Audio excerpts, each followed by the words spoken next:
ये वाला अब हमारा है प्रिंट ऐप का फंक्शन। तो ये क्या है, अब हमने एड्रेस भी जो है वो डिस्प्ले करवाना है स्क्रीन पर। तो अब वही उसी तरह हमने प्रिंट ऐप का फंक्शन यूज़ किया। ब्रैकेट स्टार्ट की, डबल कोटेशंस आपने मस्ट लगानी है, ओपन करना है, उनको क्लोज करना है डबल कोटेशंस को। उसके अंदर आपने लिखा योर एड्रेस इज़, जो भी आप लिखेंगे वो आपको एज इट इज़ यहाँ पर शो होगा।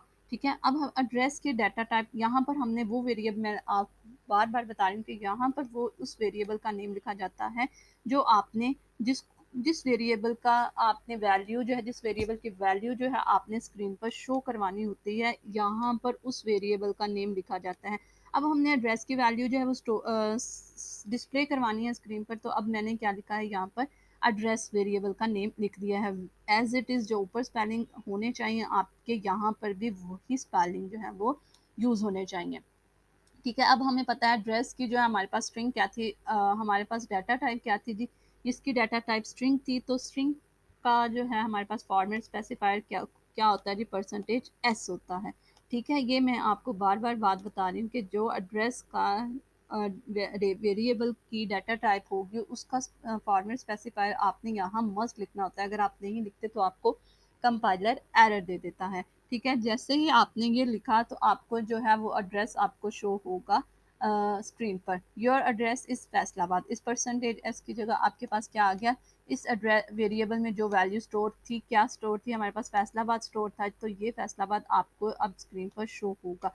अब ये परसेंटेज बैक स्लैश एन का क्या काम है जी, ये भी मैं आपको बता के कि ये हमारा कर्सर यहाँ पर ब्लिंक कर रहा होगा। जैसे इसने बैक स्लैश एन को रीड किया, उसने जी क्या किया कि इसका अच्छा, इसका तो मतलब है कि आप नेक्स्ट लाइन पर आ जाओ।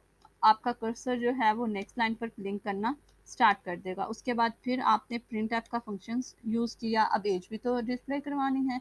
उसके बाद वैसे ही ब्रैकेट स्टार्ट की, डबल कोटेशंस लिखी आपने, योर एज इज़, और यहाँ पर आपने जिस वेरिएबल को डिस्प्ले करवाना है उसका फॉर्मेट स्पेसिफायर यहाँ पर आपने लिखना होता है। अब आपने किसको जी डिस्प्ले करवाना है, एज को डिस्प्ले करवाना है। तो अब यहाँ पर हमने क्या किया, यहाँ पर हमने जो है वो एज का एज डाटा टाइप, हमारी एज की एज वेरिएबल की डाटा टाइप हमारे पास क्या है, इंटीजर टाइप का है।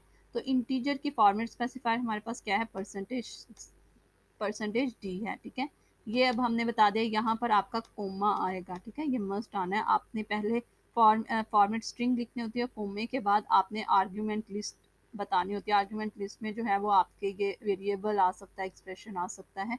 अगर आप प्रिंट ऐप का जो है लेक्चर लें तो आपको और ज़्यादा अच्छे से समझ आ जाएगी कि प्रिंट ऐप का जो फंक्शन है, इसको सिंटेक्स, इसका लिखने का सिंटेक्स क्या है। और देख लें, अब हमने बता दिया वेरिएबल एज को हमने प्रिंट करवाना है, और वेरिएबल एज की डाटा टाइप क्या है, हमारे पास इंटीजर है। इंटीजर का हमें पता है फॉर्मेट स्पेसिफायर क्या होता है, परसेंटेज डी। हमने यहाँ पर डबल कोटेशन के अंदर वो परसेंटेज डी लिखना है। उसके बाद देख लें, अब आपको जब ये प्रिंट ऐप फंक्शन एग्जीक्यूट होगा तो आपको screen per your age is 10, जो भी हमारे हमने मतलब यूज़र ने एंटर करवाई थी वो हमने वेरिएबल एज में सेव करवा दी थी। अब ये जो है आपको वैल्यू जो है वो स्क्रीन पर शो होगी। ठीक है, उसके बाद क्या है जी, गेट सी एच का फंक्शन किस लिए यूज़ किया जाता है, इस पर भी आपका एक डिटेल में टॉपिक है, वो भी आप देख लीजिएगा। अब यहाँ पर लास्ट में हमने गेट सी एच लिखना होता है।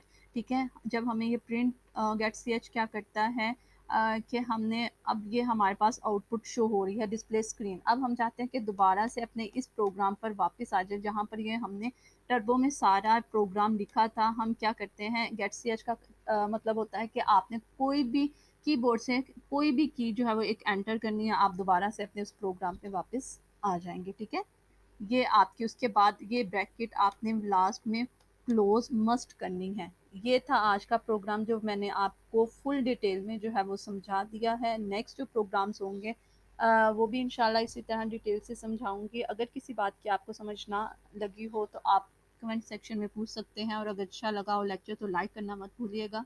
दुआओं में याद रखिएगा। अल्लाह हाफिज़।